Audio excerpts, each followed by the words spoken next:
പെരിയ കൊലക്കേസ് മാത്രമല്ല, പോലീസിനെ ബോംബെറിഞ്ഞ് കൊല്ലാൻ ശ്രമിച്ച് കോടതി 20 വർഷത്തേക്ക് തടവ് ശിക്ഷയ്ക്ക് വിധിച്ച ആൾക്ക് 1 മാസത്തിനുള്ളിൽ പരോളാ. അടുത്ത ആൾക്ക് വീണ്ടും പരോൾ കൊടുക്കുകയാണ്. 1000-ലധികം ദിവസം പരോളാണ് TP ചന്ദ്രശേഖര കേസിലെ പ്രതികൾക്ക് കൊടുത്തത്. എല്ലാ CPM ക്രിമിനലുകൾക്ക് ജയിലിൽ കിടക്കുന്നവർക്കും പരോൾ കൊടുക്കുകയാണ്. പരോളിന്റെ മാനദണ്ഡങ്ങൾ, അതിനൊരു ആക്ട് ഉണ്ട്, പ്രിസണേഴ്സ് മാനേജ്മെന്റ് ആക്ട്. ആ ആക്ടിലെ പ്രൊവിഷൻസ് വരെ ലംഘിച്ചുകൊണ്ട് എങ്ങനെയെല്ലാം സാഹചര്യത്തിൽ ആണ് പരോൾ കൊടുക്കേണ്ടതെന്നുണ്ട്, അതെല്ലാം ലംഘിച്ചുകൊണ്ട് കൊടുക്കുകയാണ്. 1000-ലധികം ദിവസം, 3 കൊല്ലത്തിലധികം പുറത്താ. ഇവരെ കുറിച്ച് പരാതിയും വന്ന് ഇവർ പുറത്തു വന്നിട്ട് പല ഷെയ്ഡി ഏർപ്പാടുകളും ചെയ്യുന്നു. പിന്നെ ഒരു DIG എല്ലാവരുടെ അടുത്ത് കാശ് മേടിക്കുക, എല്ലാവരുടെ അടുത്ത് കാശ് മേടിച്ചിട്ട് പരോൾ കൊടുക്കുക. TP ചന്ദ്രശേഖര കേസിലെ പ്രതികൾ വരെ 1,80,000 രൂപ DIGക്ക് പൈസ കൊടുത്തതായിട്ട് ഉണ്ട്. എന്നിട്ട് പരോൾ മേടിക്കുക. എന്താണ് നടക്കുന്ന പോലീസിലും ജയിലിലും? ക്രിമിനൽ കേസിലെ പ്രതികളുടെ കയ്യിലേക്ക് ഇത്രയും പൈസ എങ്ങനെ വന്നു? 1,80,000 രൂപ TP ചന്ദ്രശേഖരൻ കൊലക്കേസിലെ പ്രതിയുടെ കയ്യിൽ അയച്ചു കൊടുക്കാൻ എവിടെ നിന്ന് പണം ഉണ്ടായി? എവിടെ നിന്നാണ് ഇത്രയും പണം ഉണ്ടായത്? അപ്പൊ ക്രിമിനലുകൾക്ക് കുട പിടിച്ചു കൊടുക്കുകയാണ്. അവിടെ അവർക്ക് ഇഷ്ടമുള്ള ഫോൺ, സിം കാർഡ്, ഇഷ്ടമുള്ള ഭക്ഷണം, ഇനി അവിടെ എയർ കണ്ടീഷൻ കൂടി ചെയ്തു കൊടുത്താൽ മതി ജയിലിൽ. അത്രയും സൗകര്യമാണ് ചെയ്തു കൊടുക്കുന്നത്. പ്രതിപക്ഷത്തിനെതിരെ ഒന്നും പറയില്ല, എനിക്കെതിരെ വ്യക്തിപരമായിട്ട് പറഞ്ഞു, അത് സാരമില്ല. അത് നമ്മള് എങ്ങനെ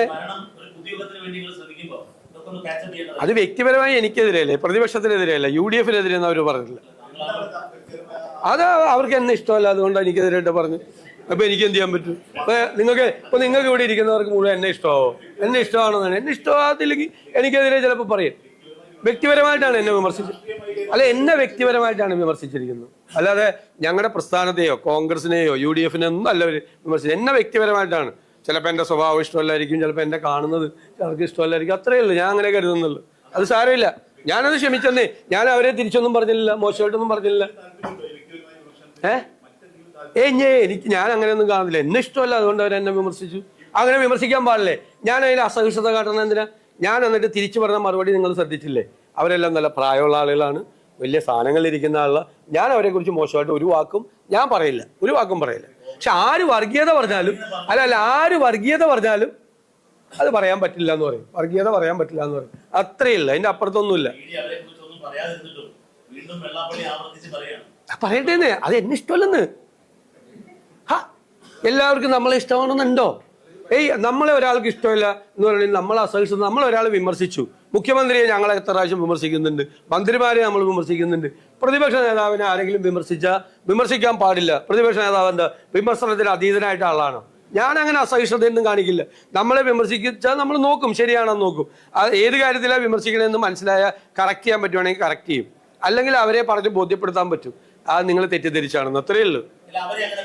അല്ല, ഇതിപ്പോ അങ്ങനത്തെ കാര്യമൊന്നും അവർ പറഞ്ഞില്ലല്ലോ. അവര് ഞാൻ ശരിയല്ലെന്നല്ലേ പറഞ്ഞില്ല, അത് ഞാൻ എങ്ങനെ കറക്റ്റ് ചെയ്യണത്?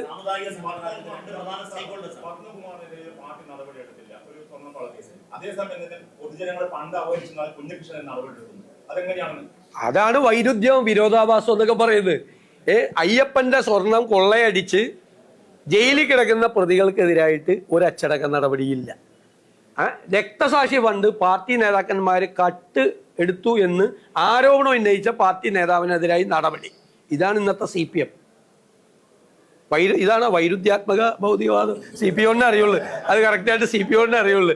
ആണ് ഇപ്പോഴത്തെ അതാണ് വൈരുദ്ധ്യാത്മകമാണ് സംഭവം. ഇത് പറഞ്ഞു കഴിഞ്ഞാൽ മറ്റെടുത്ത് കട്ടെടുത്ത് നടപടി എടുക്കുന്നില്ല, കട്ടത് വിമർശിച്ച. പണ്ട് ഏതാണ്ട് LDF-ന്റെ ഒരു പ്രകടന പത്രിക പണ്ട് ഞാൻ വായിച്ചപ്പോൾ വിസിൽ ബ്ലോവേഴ്സിന് സംരക്ഷണം കൊടുക്കുന്നുണ്ട്. അതായത് ഈ വലിയ കളവുകളും കൊള്ളയൊക്കെ നടന്നത് പുറത്തറിയിക്കുന്ന ആളെയാണ് വിസിൽ ബ്ലോവർ എന്ന് പറയുന്നത്.